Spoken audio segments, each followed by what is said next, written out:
Daryl. So massive thanks to our listeners All out good. there.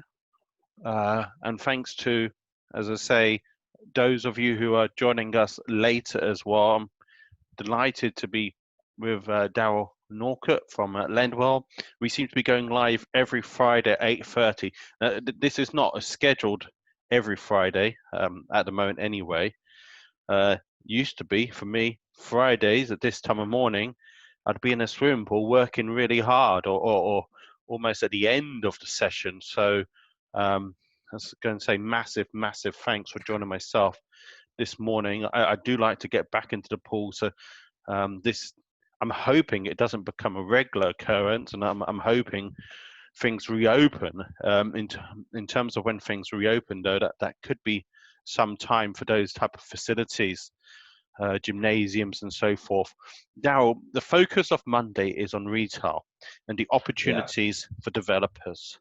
So really delighted we've got Karen Bennett on board. Without your help, that wouldn't be possible. So massive thanks to Karen for taking time out on Monday. So I haven't even gone through your background. 2009 Barclays graduate program, 2013/14 Shawbrook, 2019 October/November LendWell. So those are some of the key dates. Have I got it slightly wrong? Yeah. Ooh. I joined Shawbrook in 2015, but 2015. yeah, that's basically it. So been doing property lending for 10 years. Yeah, 2015.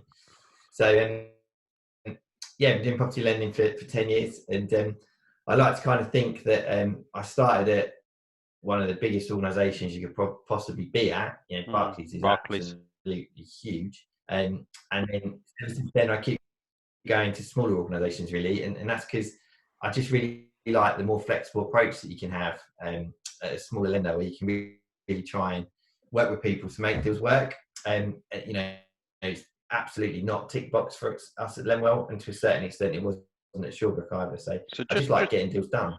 Just a quick question. So when you joined Shawbrook, I didn't realise it was 15. I thought it was a lot earlier than that. When you joined Shawbrook, what was the size of the organisation? So I can't remember how many people it had back then, but it was pretty much just at the start of its growth journey, really. So Shawbrook started property lending in 2012-ish, from a kind of standing start, and it was really sort of 2015, 16, 17. That was kind of they were the key growth years, to be honest, where we were kind of really accelerating the volume that we were doing. But when I left last year, there was about 700 staff at Shawbrook, roughly, which actually makes the business sound smaller than it is, because with most of the big banks, you'd have a lot more staff than that, because you've got lots of bank managers and things scattered around the country and branches and things. But the beauty of the challenger bank business model, well, most of the challenger banks, apart from Metro, of course, and business model, is that you don't actually need that many staff to scale, because most of the business came in from brokers. So whilst there were 700 people within Shawbrook, give or take, there was kind of 400 or 500 brokers out there scattered across the country that were really the shop front for the bank, and they would kind of introduce us to deals and clients as they felt appropriate.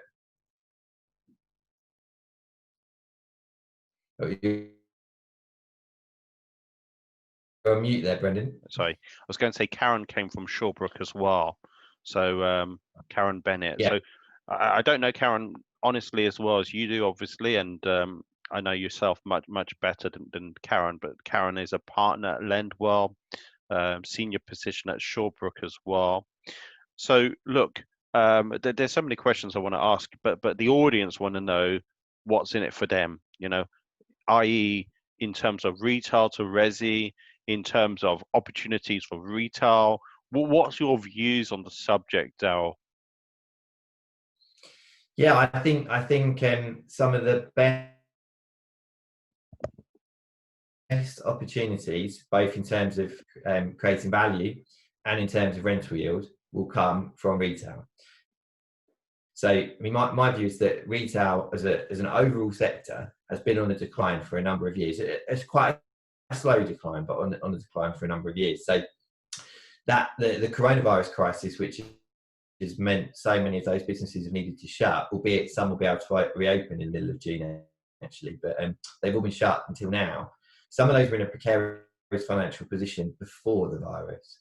And what this is doing is it's kind of exacerbating that, and it's accelerating the change that we're seeing in society anyway. We've moved towards more online shopping and less kind of physical goods being bought in an actual store.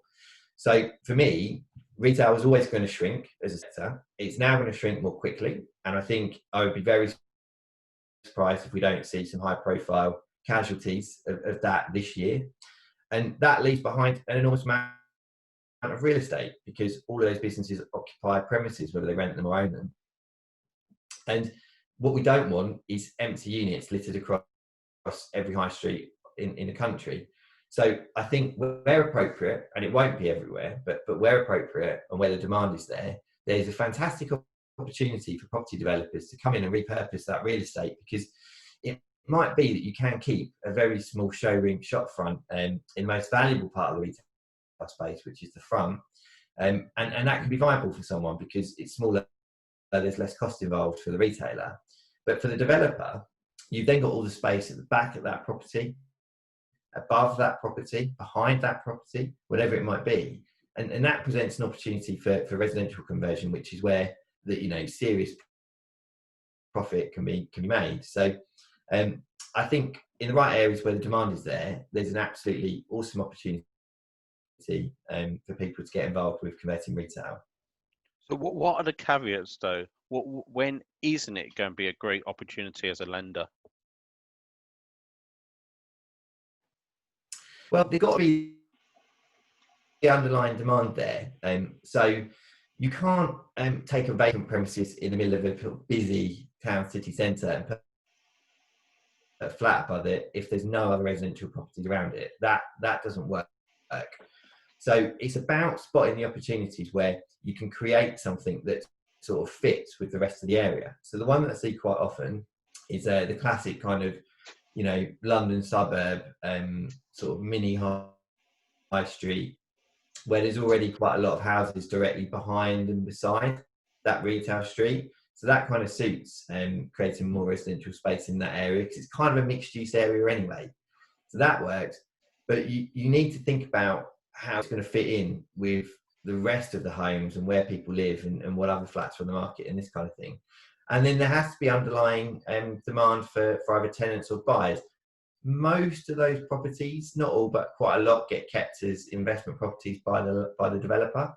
So you're really then looking at what's the rental demand in that area like. But it's always worth having an eye on who would buy it. Would it work if you sold it on the open market? Is it a first-time buyer property that you're creating? Where's the market at? How it works? Although and then sort of thoughts that go through my mind. Sure. Although from my understanding, listening to you significant times, what one viewpoint is you're not that keen on SA. So an SA technically is commercial rather than residential anyway.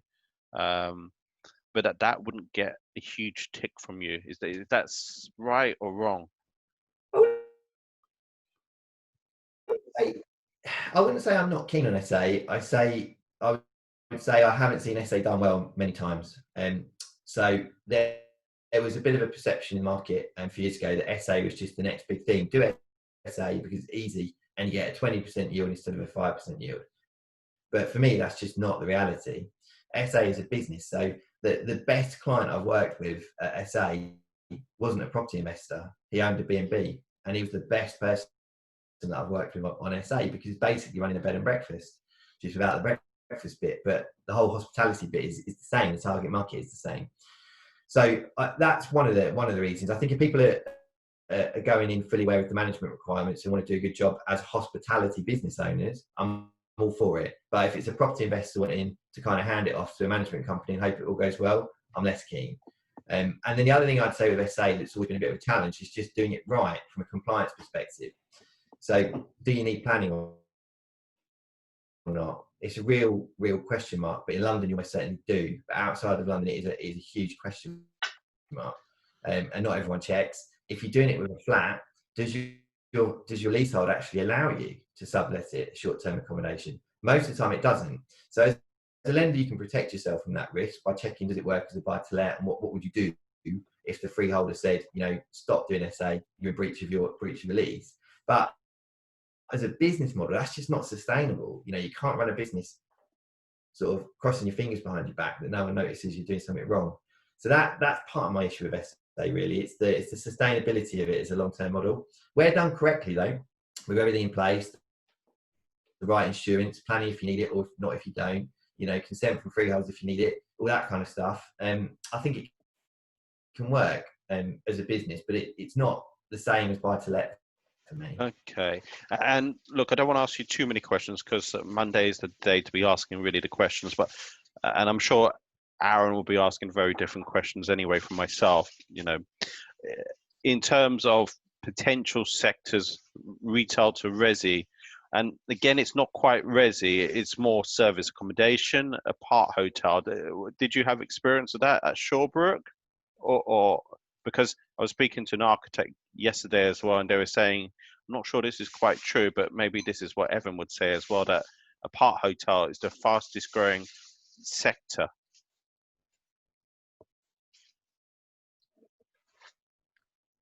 Yeah, I don't know the answer to that, to be honest. So I'm sure that's true. I didn't see many large apart hotel schemes at Shawbrook. I think it's quite a new phenomenon, really, that Evan's kind of one of the trailblazers on. But I did see lots of properties being used as SA, lots and lots. Whether they were, retail conversions, usually not. They were usually HMOs, to be honest, large HMOs being pivoted towards SA because they thought the return would be better with that model. And like I said, I don't think that short-term accommodation isn't needed. I think it is needed, but the big difference between an apart hotel and a lot of the smaller SA stuff that I saw is that an apart hotel is done with the full benefit of the correct planning permission. They're usually bigger. They're usually in areas where there's hotel demand anyway, and they're usually built by the developer, but then sold or leased to an operator. And that operator will be a hospitality business, which comes back to my point at the start, really. It's a hospitality business. It's not a passive property investment. So again, not giving financial advice as such, but where do you see the best opportunities for residential investors of turning retail? What subsectors do you think it is? Do you think it's just vanilla buy-to-let, or do you think it's a little bit more than that? Where's the innovation? Yeah, I think it depends on the property. So for me right now, staring down the barrel of pretty significant recession, I think converting to single units, so buy-to-let, is a safer strategy. I think the yields are often okay on that sort of conversion project. You're making good profit on the conversion anyway. So if you actually look at it on a return on money perspective, by the time you've refinanced and pulled most of your cash out, it's actually a fantastic return on money, even on buy-to-let yields. And I think in this sort of market, single units will perform better than anything more specialist just right now. In the future, though, and if you spot the right opportunity, I think there's potential for HMOs. I think you need quite a lot of space for HMOs. It's probably going to be, rather than behind a retail unit, probably above a retail unit, over a couple of stories, something like that. So I think HMOs will be something that work in some of those areas. And it may be they works, but I've not seen many examples where I thought, yeah, that retail conversion absolutely suits SA. And that's because most of the retail conversions that I've seen have been kind of Greater London or fairly urban areas where there's a big residential population looking for accommodation. And usually where retail is, not always, is good transport links as well. So that's another factor as well. Yeah. So look. Yeah, when you think about it, if you're...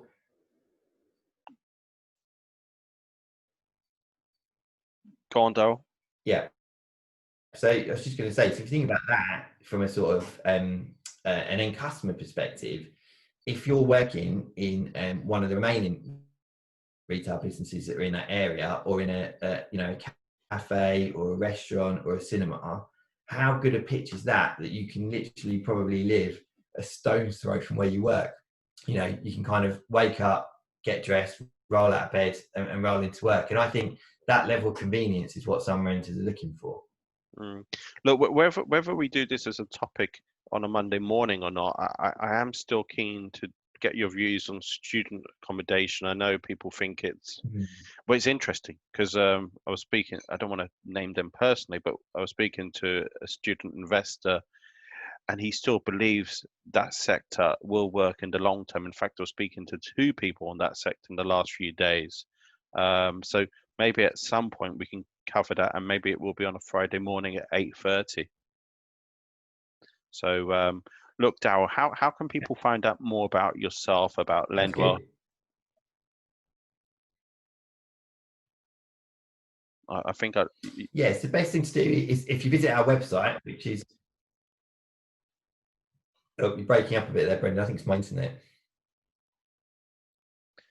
So lendwell.co.uk is the website. Daryl, is that correct? Yeah, that's it. lendwell.co.uk, and then you can find my email address. You can even find my contact number on there. So look, I just want to say massive thanks to our audience. Feel free to share the video. Feel free to join us on Monday morning as well. I'm delighted you're going to be in the breakout room focused on funding. I know we're going to be joined by Paul Pinder, partner at Ronald Fletcher Baker Solicitors. We're going to be joined by Sam Norris in that particular funding room as well. What questions would you welcome in the funding room? Yeah, so we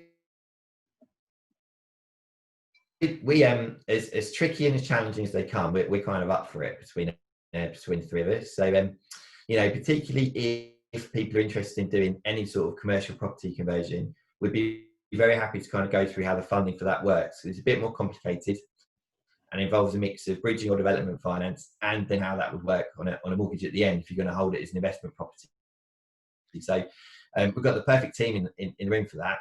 With Paul from the kind of legal compliance perspective, I fund the conversion bit, and then Sam is a mortgage broker. So we've got all bases covered. So Daryl, I just want to say massive thanks today. Massive thanks for bringing Stephen Johnson in on the 15th as well. Stephen, former founder or co-founder technically of Shawbrook. I think it was himself and his father who founded Shawbrook. He's since gone on to found LendWell. So phenomenal event on the 15th as well to have Stephen there.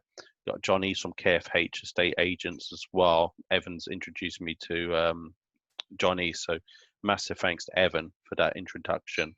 So that's on the 15th, and on the 8th we've got the office sector. So every Monday morning in June up to the 15th of June, we've got the Monday morning session starting slightly earlier at 9:40 a.m. Just to give people a chance to come in before the presentations begin at 10 o'clock. Otherwise, you might miss the presentation. So I just want to say massive thanks. People can find out more about the events on every Monday morning, bquinevents.com. So Daryl, massive thanks. Massive thanks to Karen from LendWell, one of the partners, and Stephen Johnson, the founder of LendWell. So thank you. And thanks to our sponsors. Thanks to Aaron, who will be chairing the event as well. Thank you.